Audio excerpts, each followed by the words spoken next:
Another.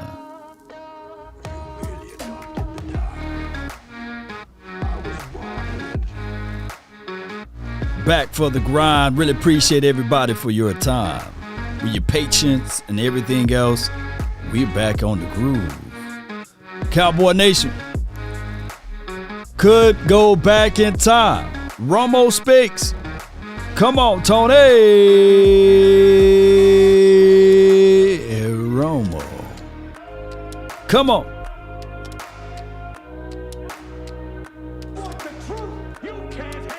I'm back. Cowboy Nation. Come out to play. Yeah. Let's get it. They really say ain't no party like a cowboy party. What about a Law Nation groove? What about it? Shout out to the notification SWAT up, baby. Let's get it. There's some news that I got to cover. There's some information for the nation that I got to go over. But in the meantime, in the between time, we got to talk about this one.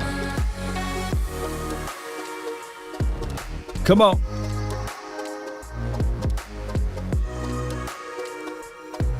Who's worried? Who's worried about this upcoming season? Shout out to you, Jay Lombardi. Simply because you don't have evidence that something does exist does not mean that you have evidence that something doesn't exist.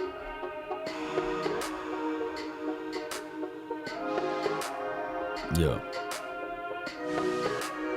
Can't stop a tank with no kick. Turn me up a little bit. Yeah, you're right there. Turn me up a little bit more. Yeah. All right. Let's get it.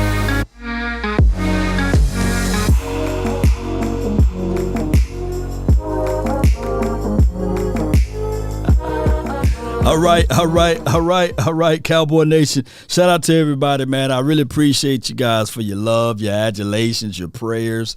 First and foremost, man, it's been a world. And, of course, you know, it could have been me talking about CERN, so I apologize, the Illuminati, you know, that was all over everybody's body. I said, man, it was 108 degrees.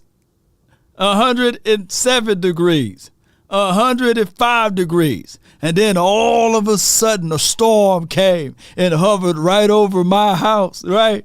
And then some people in Texas said, look, man, it didn't even rain that day, but it rained in my spot. And the lightning strike, you know. It took me out, baby. It did, didn't it? It took me out. I was like, wow, you know. And then news happened. We signed a guy named Malik Jefferson, right? And then also they had the information for the nation about Dalton Schultz, the best blocking tight end in the National Football League, to say, all right, I'm going to play on that franchise tag. You know, I'm going to go ahead and play. I ain't going to play hardball with anybody. But we are here. We're live, man. Appreciate everybody. Let me give a shout out to Sip the Truth, man. Thank you so much for your donation. You sent it out. I really appreciate you. And shout out to Brianna Betty. I really appreciate you for sending the massive amount of donations, both of you guys. It goes a long way, you know. I may be jumping in and out. I still got technicians here, man. So let's give a round of applause to on-time experts, man. They are in the Dallas area, and they are on time. And they've been out there working hard. Let me see if I got my units. Here it is right here. He look like he's on time, but let me pull up this. Here we go. These guys been installing 2 units, the lightning flash, right? And broke down my 2 units, and these 2 guys out here, you see the other guy, he laid out like Family Guy, but shout out to him, man.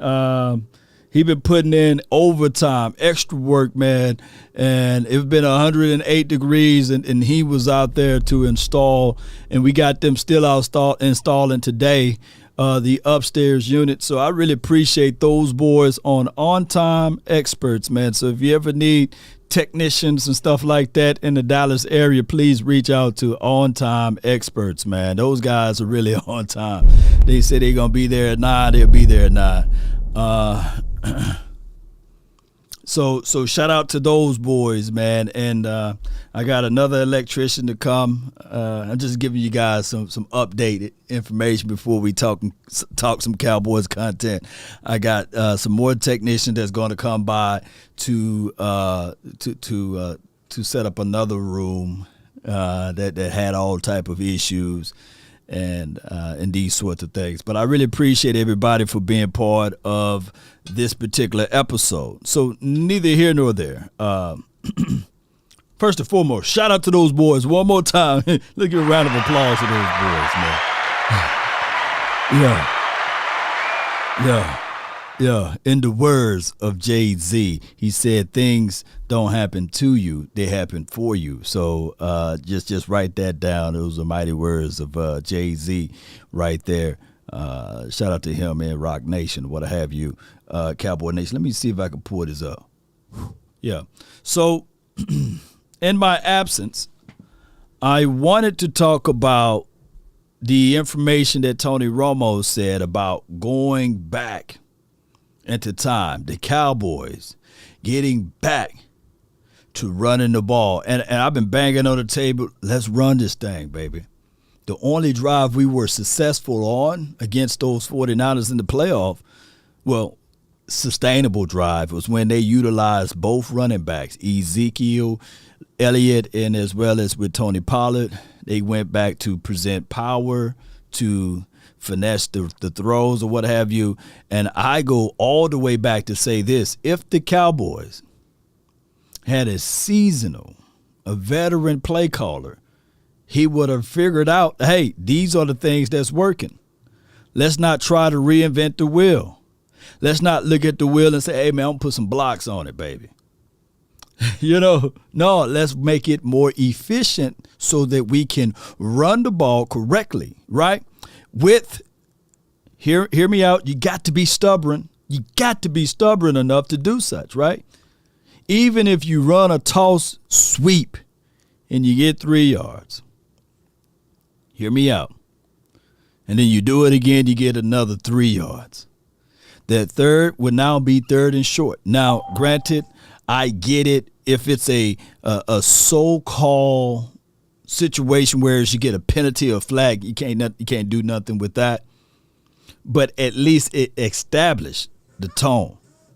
Think about this. Yeah, Dre's talking about TOP.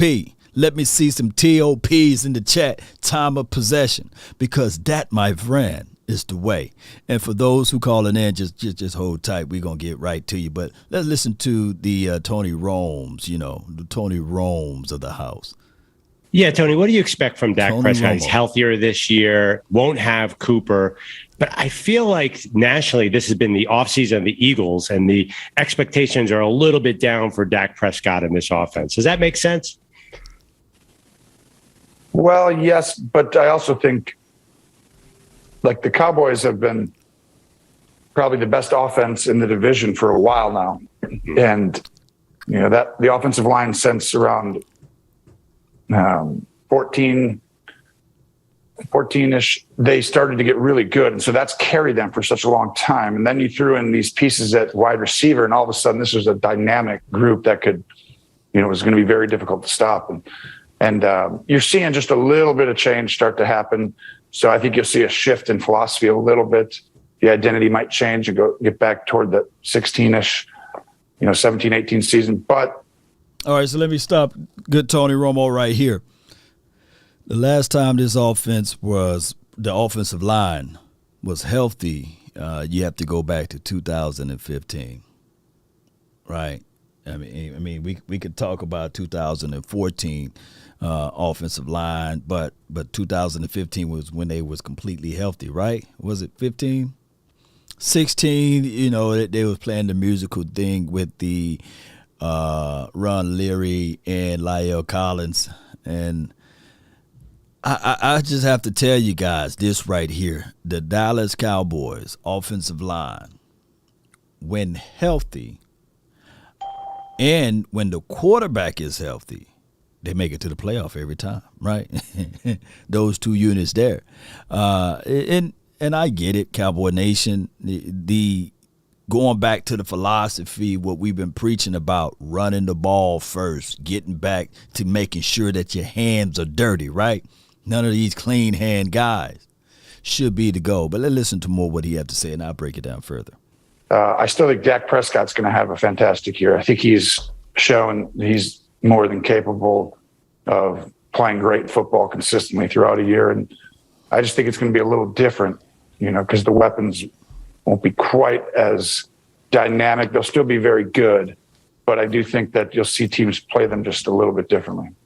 That's interesting. And what are you expecting Dak to, improve upon this offseason? Obviously, every year you want to add more tools to your arsenal. What are you expecting to see from Dak as we head into the season?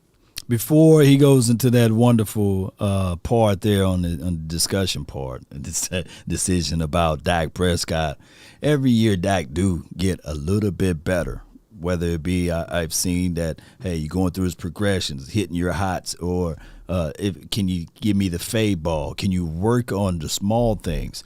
Now, the team in general, he said the offense been primarily the number one offense in the NFC East, which, that's neither here nor there when you look at our conference or what have you, or division. Dak Prescott, teams switched on how they played against Dak Prescott. Year one of 2016 and 17, they loaded the box and said, I wish this young kid throw this ball, right? One-on-one to the outside. He can't make the throw, right? He stares down the opposition, and he stares down his targets, and he holds onto the ball a little too long, right? So the ball was placed in the belly of the running back, right, to open up the passing lanes or what have you, or to open up the passing. If you think I'm lying, just go back and watch the old tape, 2016, 17 seasons or what have you. They really loaded the box and said, okay, killers on the edge. We making sure that the Cowboys don't defeat us with Ezekiel Elliott. So when 18 came around, that philosophy was still prevalent. But here's the thing. Midway through the season, Dak Prescott became a little snappier, a little sharper with his decisions, and he threw the ball all around using all weapons. But it came about when we also included Amari Cooper to the mix. Who remember Amari Cooper? There's no more of this the craziest thing of it all, it takes about 3 years for a quarterback to get his feet together, right? So that was the third year of Dak Prescott, right? Who was considered, just like what we are doing now with CeeDee Lamb and Trayvon Diggs. You already putting so much pressure on said players that you comparing the youth of a player to those that's been in the league for a long time. See, you see, it was for a long time. Dak Prescott, yeah, man, 2016, he ain't this guy, he ain't that guy. And it was some Cowboy fans who I'm not going to call out, right? That said they would rather have Carson Wentz, right? They were saying that, hey, put Carson Wentz on this team, man. Law, you put him on his team, he'll do this, he'll do that. Or he's not this. He ain't a Matt Ryan. He's not a Matthew Stafford, right? And we still have those same conversational pieces. It was always, let's continue to move the goalposts for Dak Prescott. And, of course, the whole time in 2016, 17, he ain't Tony Romo. He's not Tony Romo. He can't throw like Tony Romo. And I was trying to tell people, Dak is just Dak, right? This dude have yet to ascend. And the same storyline for Trayvon Diggs. If you really contextualize everything that people say negative about Trayvon Diggs, dude, that was his second season in the National Football League, and people have the nerve to compare him to Jalen Ramsey, who his numbers, dare I say, are very close, but that's a story of a different day. Let's go back to CD Lamb. People already saying, hey, man, look at what Cooper Kupp is doing, right? Cooper Kupp wasn't doing the numbers that CD Lamb was doing in his second season. But as Cowboy fans, they so reactive, right? The fan base is so big that people, for one, have amnesia. Two, they have the Mandela effect. And three, a lot of people just don't know football. The year in 2014, Tony Romo best season, he only threw 300 yards one time in that entire season, 300 yards. So on one end, people were saying, hey, in order to be a good quarterback for the Dallas Cowboys, you got to throw for 300 yards every game or for 400 yards, which was never the case nor the scenario, right? So when Dak started to cater to those type of things and start throwing for 300 yards or 400 yards, then people are like, hey, but can he get the wins? So it's always that type of situation and scenario. One being, hey, this dude can't throw for 300 yards, he's dinking and dunking. Two being, can he win? Now that he's winning, and plus he's throwing for 300 yards, they move the goalpost. Maybe if he can do this better, right?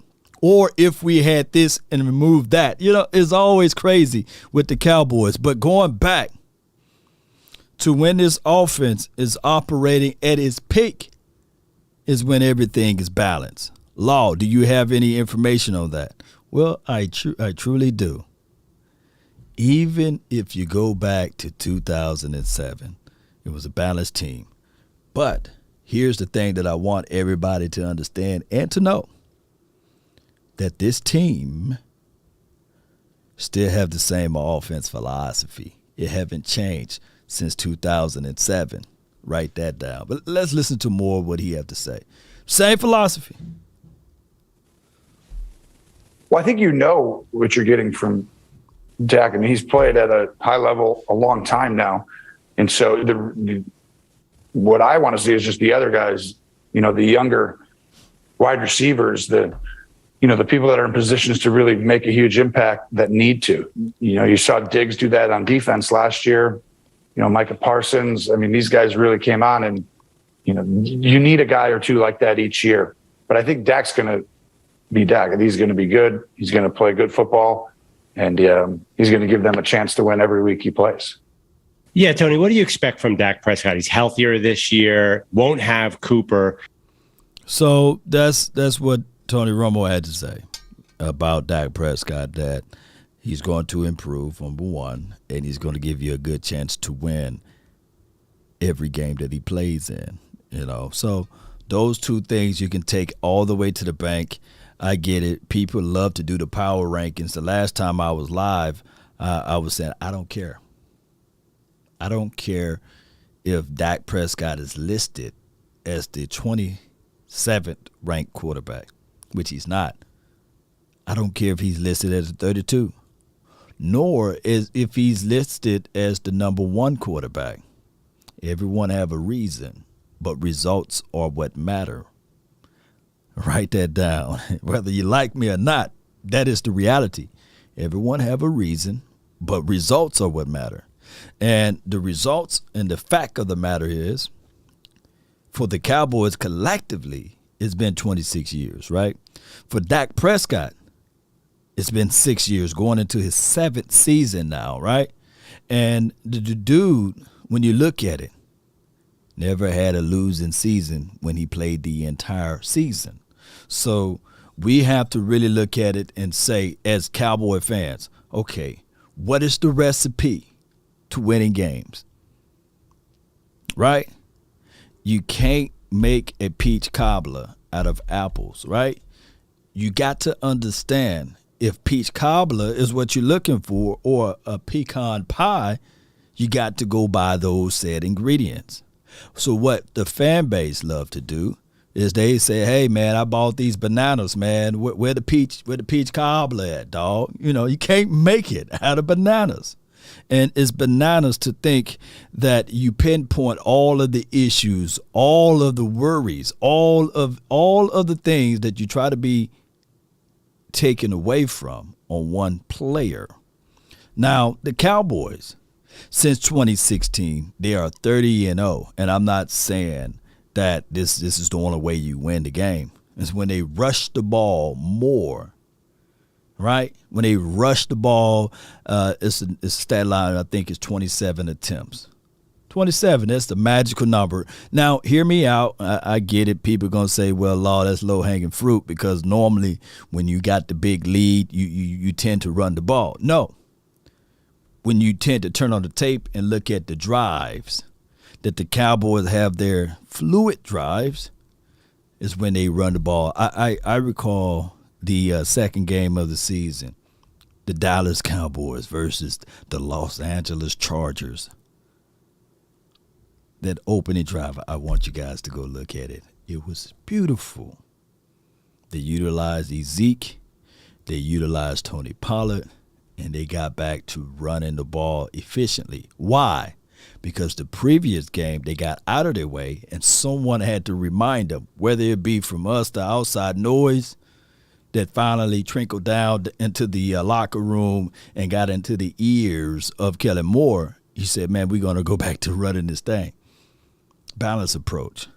Look, as great as the greatest Cowboy football player I've ever witnessed that threw the ball around, the quarterback, Troy Aikman, right? I got him number one because that's the guy that I grew up watching, what have you, him and Danny White, but Troy is my guy. But when you look at Troy and you look at his playoffs, you look at his game, I'm talking about those who can remember. It wasn't Troy dropping back, throwing the ball everywhere. It was more a balanced approach, running the rock, and to this day, Emmitt Smith holds the record in the playoffs with rushing touchdowns or touchdowns in general. I think it's 19. No one trumps that number there. And that's all due to balanced football and being proactive with your approach. The 562, what's new? You live. Yo, Law Nation, what's the deal, baby? Nothing to it, man. Talk to me.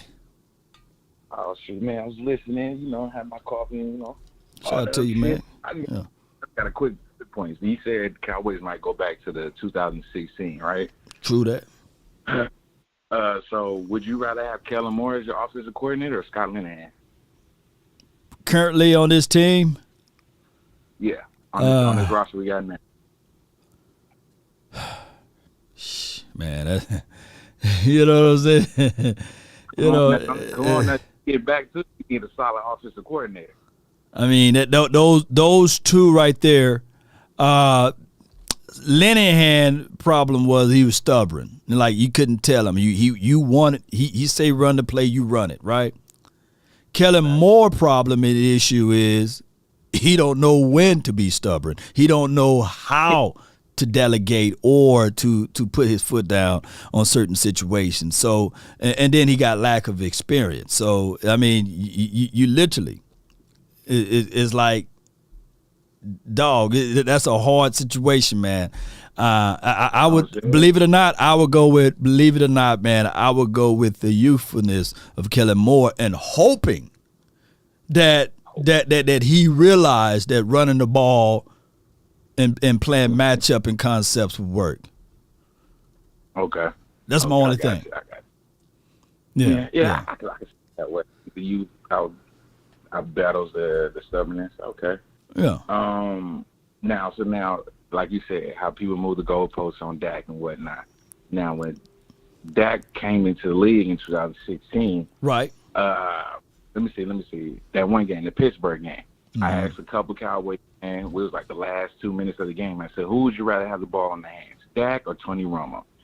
Not the majority of them says Dak because why? Tony Romo was known for throwing that interception in the fourth quarter to turn the game over. Yeah. I mean, Tony Romo get the bad rep of that. I think at one point of time in Tony Romo's career, he had 15 comebacks, right? 15 game-winning comebacks, and I get it. I think I kid you not, it was 21. I remember that number. It was 21. He had 21 comebacks in his career, and he was named. He had the quick nickname of Tony Captain Comeback at one point. But the problem is, a lot of people were saying that, hey, he was the reason why they call him that, because he put him in that situation, right? But exactly. The thing is with Tony, man. Tony versus Dak in that moment, Dak was still considered the absence of evidence is not the evidence of absence. He was still considered the unknown at that time. And we didn't know whether or not his legacy would be what it is now. But Tony Romo always had that egg on his face, because you can name the times when the slick ball and he muffled fumbled that particular deal, or if he said, if that's the worst thing in life happened to me, then I'm a good guy, something like that along that way. He just wasn't as polished or forward thinking as a Dak Prescott. So he came off as, oh man, this dude feel like he privileged, Right. Yeah. So okay. It's a crazy situation, but at that time and at that moment, Dak Prescott was on that hot run, and it was really hard for the Jones family to turn down that, because money was one thing, right?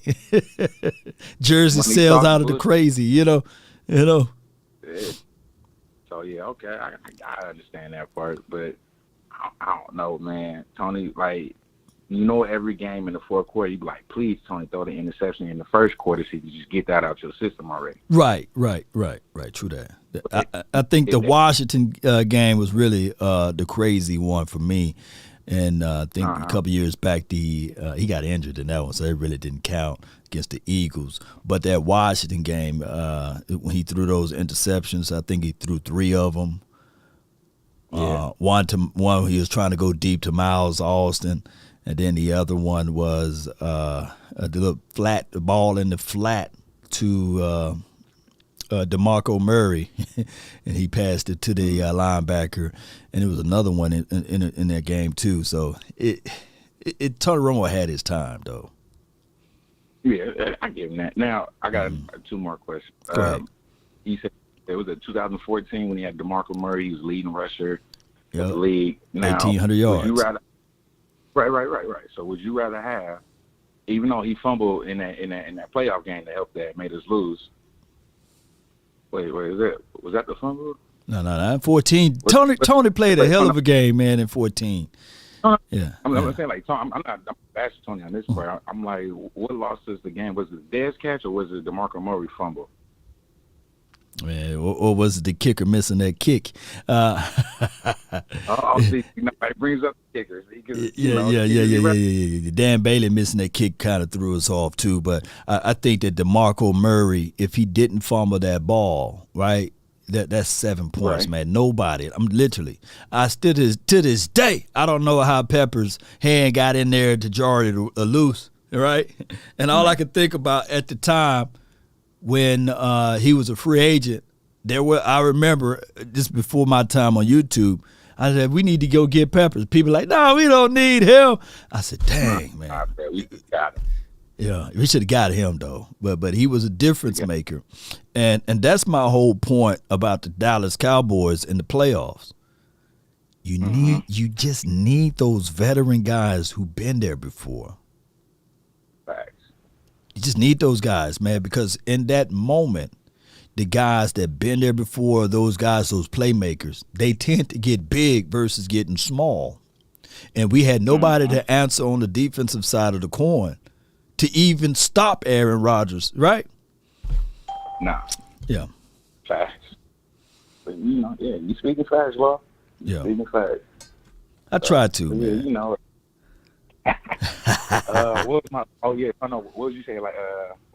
You said how Troy Aikman was balanced, and they play balanced football, and that's how they won a lot of. And that goes to show Tony Romo went up against Peyton Manning, threw all them yards, and still lost. We didn't really do nothing that season. You talking about that 52 to 51 or something like that game? Yeah. Hey, I mean, that was a great show. He threw over 500 yards, but it's like, what did it really do for you? What really happened in that game was just this right here.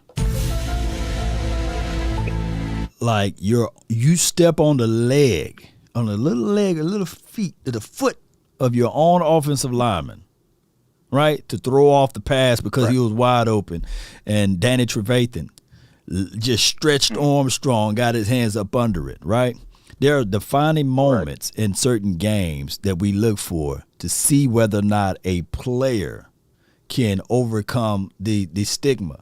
And that moment, my phone at the time, I wish I was had in the YouTube page, my phone started twerking. Literally, my phone was like, you think Megan Thee Stallion can twerk? My phone was twerking. It was twerking because everybody, mama, uncle, cousin, was calling me saying, hey, Law, man, you all right, man? You know, how about them Cowboys? You know, they're texting me because they said, I told you that Tony Romo, Stephen A. Smith was right. And, man, and somewhere where I was living at the time, there's many, many holes in the walls because of Danny Trevathan, right, or the offensive lineman that Tony Romo stepped on to throw that interception. It's crazy. Right. It's crazy. Man. But yeah, but that's the story of a Cowboy. Name like those situations, those weird situations. You can't name me a team that had those weird things, the slick ball, all of a sudden, the fumble snap. You know, it's the craziest things always happen with the Dallas Cowboys. Got you. Yeah. Yeah. Because, you know, I don't know. I got a conspiracy that the NFL don't like Jerry Jones because he was such buddy-buddy with Al Davis. And when Al Davis did to the NFL, they just taking out on Jerry Jones. Man. That's just a, yeah. different conversation. But, yeah, you already know. But I appreciate you, bro. Thank you so much, man, for calling in. That's a good call from him, man. Always bring the thunder, man, from the 562, man. And it's just the weirdest things that always happen with the Cowboys, right? Like, even, like, I get it. You know, the game was way out of reach before, you know, the last playoff game to happen. With 14 seconds left on the clock, you midway and you call a quarterback draw, right? And then we get all the way down there to execute the plan. We're supposed to have 1 or 2 seconds left on the clock. And the aficionados not getting the hell out of the way. You know, the back judge come all the way up to place the ball when normally the same play happened, I believe, the following week. It was the LA Rams versus the Buccaneers. Same situation and scenario. The front judge come in to place the ball. I said, God, dog, it don't, these type of things never really happen to other teams. I kid you not, when I went back to go watch that 49ers game, right, there was a moment in that game that I believe our punt kicker threw a 16 to a 17-yard catch to the outside, through the pass, I meant to say. And when it was time to place the ball, that same official, I said, damn, that's that same official, got in the way. He literally put the ball down, counted 1, 2, 3, and then walked out of the way.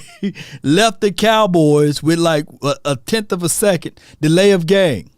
Instead of us getting a momentum out of that drive, he squeezed everything, and they got a delay of game. Who remember that play? You know, who remember that play? I truly believe that the Jones family is cursed at this point. And I know some people don't want to hear that type of content, but at this point, I have no other way of explaining it.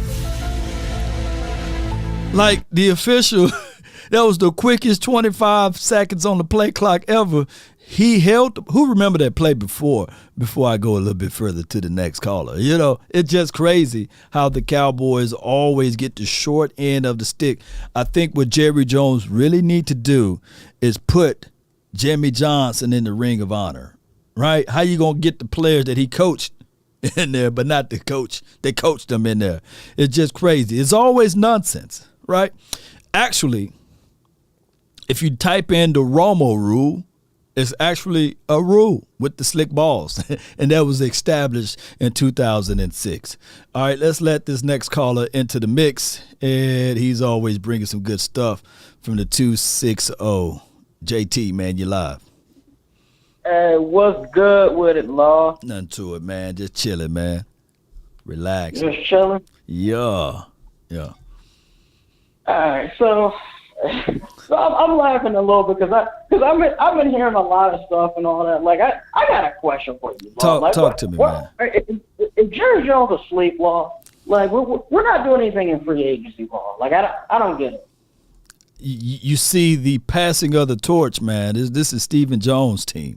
This is the new era, the dawn of a new era. Yeah, they got to wake the Jones family up, though, Law. Like, we're sweeping out the wheel again. Yeah. This is the dawn of a new era, man. This is a moment whereas as Stephen Jones is running this ship, and this is a wait and see because I'm not really dogging Stephen Jones' philosophy collectively. Collectively, I'm not. His philosophy is working better than the Jets, right? Think about it. If Stephen Jones had to run the Jets organization, you think they would be complaining about being 12-5? No. You know. So it's working. It's working for right now. But from a fandom perspective, we know that it can be better. Right. You know, look, obviously the common names have been thrown out. You know, the Dominican Sue, Anthony Barr, guys like that. A lot of names have been thrown out. Like, right. But I got a question for you. Why don't we go get Tyrann Mathieu, Law? Oh, well, you talking about the first time or just recent time? Just recently, because he went to the Saints. I think we could have gotten Tyrann Mathieu to possibly be that other safety, at least short term. Well, if I get Tyrann Matthews, I'm moving Jordan Lewis out of his spot. Tyrann got the position flex to play nickel. You know, I would literally keep Hooker where he's at. I would keep J-Ron Curse as the strong safety close to the LOS, and I would tell Jordan Lewis we will rotate you in or what have you since he's still under contract, and I would put Tyrann Mathieu there at that slot right there at the nickel because he got position to flex. Well, the thing is, it gives our secondary more versatility if you bring in a Tyrann Mathieu because he can at times play like you said, as like a third corner basically. Yeah, like, he can. The dude is like I think we should have gotten him. Like because look, this is a team that finished 12th in defense last year. But we still do need – there are still some needs on that defense. Like, we were an elite defense, but we were pretty good. Like, we still need to make some changes, Law. Like, there needs to at some point be more of urgency from the Jones family to just fortify our roster, Law. Like, over the last few years, we've not advanced as much in the playoffs as what we need to. And I think if we go out and be more aggressive and just sign guys, not any guys, but obviously sign guys that fit our scheme, I think we can go further. I think we just need to be more proactive in free agency, Law. Yeah, we do. We do need to be more involved within the confines of the free agency. But like I said, at this point, man, it's hard to change billionaires' minds, right? And I promise you, there's people that's watching this episode right now that's probably a store manager or manager over people. It's hard to change their minds, and they're making $70,000 to $80,000 a year. It's hard to change their mind. They walking in with the chest out and everything, thinking that they know everything, and it will be hard pressed to change the Jones family mind at this point. They believe what they do, or how they do is working. I mean, I guess, but I mean, I get what you're saying. Like right. when you make that type of money, like you're almost kind of not almost like you're like stubborn in a lot of ways, and so a lot of people like we can know. And obviously, look, like I said, as fans, we know what we have to do to get better. Right. But the problem is trying to convince the Jones family that, hey, look, man, we got to do this, we got to do that, and they're just they're just kind of sitting on their hands whistling long. Yeah. That's what we got to do, man, JT. We just sitting on our hands. We got to sit on our hands watching them sitting on their hands, right? But we still love this team. We still root for this team. And believe it or not, I literally still think that this team is the best team in the NFC East. I don't think that the other teams are better. Yeah. Yeah, I think one more thing before I go, and you brought up an extra point I want to transition to. We do have to really, and again, well, I'm pretty sure we do that, but I think this year we really have to respect the Eagles. And here's what I mean by that. Okay. Like we can't base our, because there are some fans I think that look at it like, you know, the East as a foregone conclusion, but we really have to look at this Eagles squad as a legit team, because we can't just come in and assume we're just going to blow them out. We have to play them like a legitimate playoff team, because they didn't make the playoffs last year just like we did. Like, we have to play them with the respect that I think they deserve, because otherwise that's the way you lose games. If you don't respect your opponent in this league, you're going to lose games long. Yeah, now this is my thoughts on it. Before you get into a boxing, right, the respect is given, right? You pound the fist and say we're going to call a clean game. But it don't matter. When Tyson step in the ring with you or anybody that's watching right now in his prime, you can try to give all the respect you want, right? But he's going to give it to you. He's going to give it to you, meaning that he's going to come at full attack mode. So I think that the Cowboys, it's a disrespect to them, because we are the NFC East champs and no one is giving us the respect. So we looking at the Eagles. Yes, y'all made some off-season moves or what have you, and now you got to go earn it. Now you got to prove that you are willing to withstand the battle, because the last time we played you all versus your starting roles or even the guys that you rested, we put up dog near over half of 100 points. So right. So at this point, the Eagles need to be saying, you know what, hey man, we got to give props to the Cowboys, but we don't hear that from the Eagles' mouths or beaks.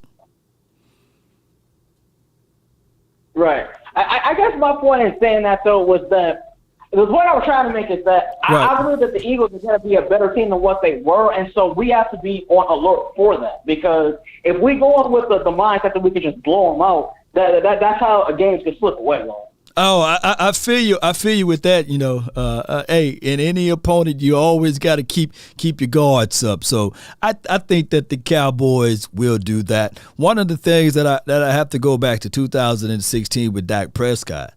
One of his driving forces were not to get too hot nor too low. Just keep an even keel and everything will work its way out. I think that philosophy is still permeated throughout this entire locker room. We really don't have those guys outside of maybe D-Law, right, or Parsons to that degree, that talk a lot, you know, of what they're going to do for the future players, you know, future play. And even we can say that Parsons don't really talk trash, but he do have, hey, I'm a Terminator now. I'm going to X out this quarterback, X out that guy. So I think that this team is humbled enough. Right. I feel you on that, Law. Hey, Law Nation, stand up, man. Good call. Man, appreciate you, man. Thank you. Man, that's my guy, JT, man. Jared Thomas, man. Always bringing the heat. I love it, man. DC for life with him.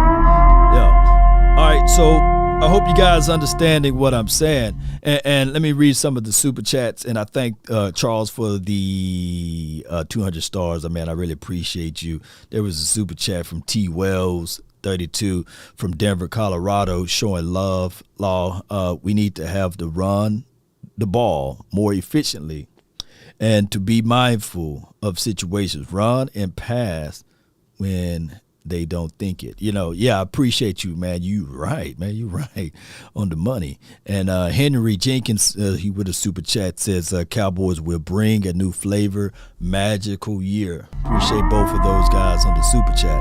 All right, so one thing that I got to go back to, here's my stance on the curse, because I think my guy Ultra Cowboy was saying that, hey, Jimmy Johnson never stayed for one spot for more than 5 years. It was already given that Jimmy would love to stay, but the straw that broke the camel's back was when Jerry started to put his finger or hands into the mixing bowl. There's certain people that's in the kitchen, especially shout out to my grandmother. She wouldn't allow no one in the kitchen when she's cooking. She wouldn't allow no one in the kitchen to prepare their own meal out of her kitchen. No. She would say, baby, what you want to eat? And she would fix you up something. Or she'll reheat some of the things that she already cooked. It was her kitchen. Granted, there were other people that probably could cook better than grandma, but she wouldn't allow it because it was her house. I look at it like this with Jimmy Johnson. The same philosophy. He had his ways with players on a mental level, right? He would leave Troy Aikman. He would tell Michael Irvin how it is, right? But when you start putting pillows around the situation, it begins to have that comfort feeling. And there's no growth as it relates to comfort. Let me repeat, there's no growth as it relates to comfort. And Jerry Jones, he loved that comfort aspect of it. So, yes, Jimmy started to flirt with at the time, the Jacksonville Jaguars, because he's from that Florida area. And it ended up being a stain on Jerry Jones' mind, right? Like, this dude, I gave him the opportunity. I gave him the table and the food to eat of. And this is how he's treating me. And to be fair, when you have two alpha male mentalities, it's hard for those guys to coincide, right? It's hard for those guys to be in the same room because they would eat of each other, right? The classic owl versus an eagle. An owl cannot coexist with an eagle. The owl actually eats the eagle. It will wait till nighttime. If they are in the same, look it up, Cowboy Nation. It would fly at night to destroy the eagle. They do not exist. So the thing is, when Jerry started to wanting to get the credit to coexist with Jimmy Johnson, that's when everything turmoiled. That's when all of the stuff started to crumble. As above, so below. Write that down. So when your front office is all jacked up, it's going to trickle down to the lower ends of it. And for those who look at Jimmy Johnson to where he went to Miami as a downfall, he never had a losing season there. And on top of that, he had 2 playoff wins there. The Cowboys, since that time frame, only have one more playoff win than Jimmy Johnson did in his short stay in Miami land. Let that sink in. Think about it. Think about that. That's crazy. He never had a losing season in Miami. And he had a 40-year-old Dan Marino at the time, with the host of weapons that they had there. It's crazy. But to anybody to discount Jimmy Johnson legacy with the Cowboys operation and organization, you have to understand that You must be out of your goddamn mind. if you think that Jimmy Johnson don't belongs in the Ring of Honor. Coach Marv, you're live, baby. Hey, man, miss you, long. Really miss you, brother. Man, I thank you, man. Help is on the I way. was about to send you a text, man. I said, boy, you all right, but you came on today. I got three things. One, I just want to touch on what you talking about, Jimmy. I don't think Jimmy would have. I know Jimmy say he would have been here long term, but your history of Jimmy. Yeah.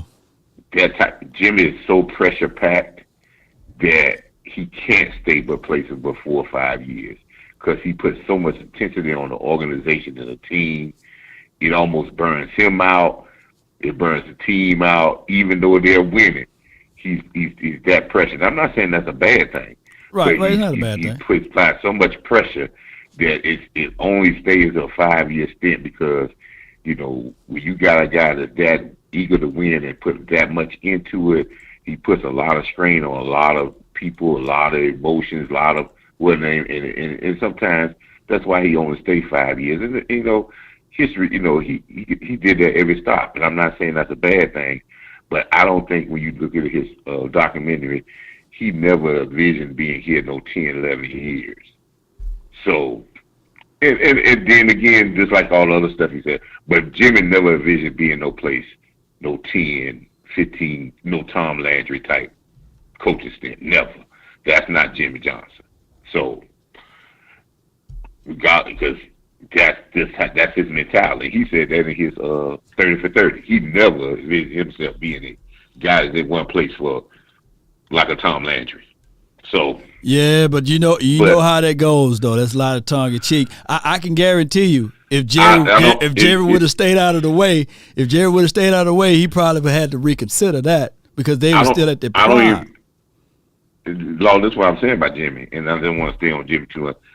That type of pressure does not wear on with Jerry. That type of pressure, when you continue to apply that type of pressure, it wears on your team. It's a certain. Jimmy was a very intense person. So, like I said, that's what we would love to see it. We probably would have.